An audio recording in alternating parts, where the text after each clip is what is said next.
Hello, is the driver there? How many are left? How many are left? How many are left?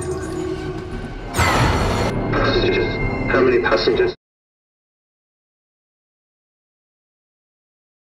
Sarah Barwell is a beautiful young woman who gets on the train, which also happens to be occupied by a doctor called Lewis, who's on the train with his son, who's been to see a theatre show in London. Chitty Bang Bang, real nice. So he gets on the train, Charing Cross, on the way back to Kent. While he's on the train, his young son spills a cup of coffee over this beautiful young woman, which of course is very embarrassing for Lewis. However, it does give him an opportunity to connect with this very attractive young lady, because you see, he's a widower and he hasn't had a relationship with anyone since his wife passed away. So they have a little bit of a conversation, and it's very late at night, and little by little, the passengers get off the train. And so after, I would say, 3/4 of an hour to an hour, there's 5 passengers left on the train. He gets the girl's number, well, the young lady gives him her number, and he's about to get off the train when the train doesn't stop. They have a little kiss, man. They have a little kiss, a little bit of a kiss, which she sneaks in when his son's looking away. It's a little bit risque, but there you go. If you don't take a risk, if you don't buy a lottery ticket, you're never going to win the lottery. Exactly. And as I said before, the train doesn't stop, which is a little bit intriguing, because he checks the timetable, because he's a little bit ACD, and of course the train should have stopped. So he tries to find the guard. The guard can't be found. So really the rest of the story is about them trying to stop the train. The great thing, I think, the big appeal about this movie is that the characters really react to the situation in an incredibly realistic manner, which I think the audience will be able to relate to, because sometimes with these kind of movies, these action movies, you kind of think, hang on a minute, how does that lawyer suddenly become a martial artist, and how can he sort of use an Uzi machine gun so brilliantly? Suddenly they come up with these skills that you think, there's no way that they could do that. You know what I mean? Which is fine, because I love watching these kind of movies, and they're kind of escapism. But this is an alternate kind of telling of that tale, in that this really, you kind of feel that the camera is really kind of intruding on these characters' very sort of realistic experience that they're going through. The suspense of that sort of, that it could happen, it could happen. This is what could happen to you if you go on a train at Charing Cross.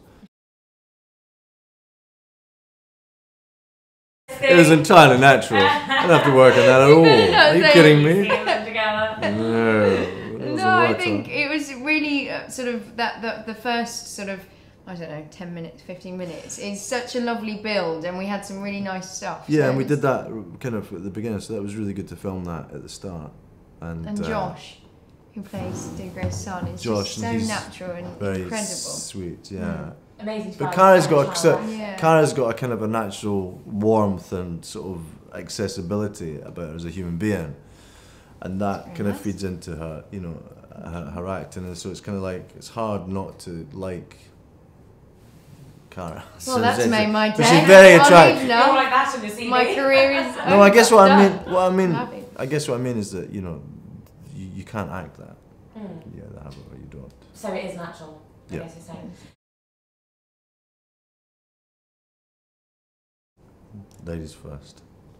No, well, I knew Dougray was, I think you were drawn to Omid's. If you meet our director, he's incredibly passionate and excitable about what he does, and you can't help but get kind of caught up in it. And he came to see a play I was doing at the time, and he showed me this trailer that he'd made on a relatively low budget, and I was just completely blown away because it looked like some sort of Hollywood blockbuster, actually, I thought. And he said that Dougray was part of it, so I guess you must have seen the talent in him and the script. Well, I saw the trailer, I met him, he talked passionately about the script, but our film language was very similar. The people that he is inspired by and loved, like early Hitchcock and early Spielberg movies, and we both talked a lot about those kind of films and what we thought was the success of those films and why they were successful and what made them, you know, still, you know, resonant today.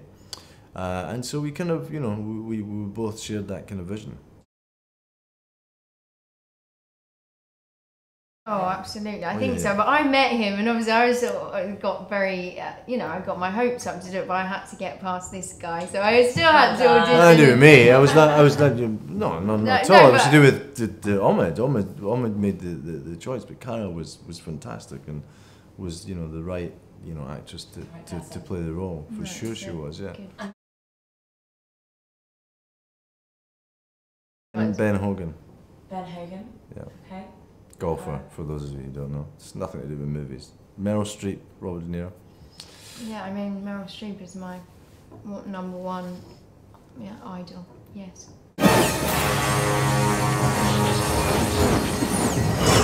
We'd like to get off the train now.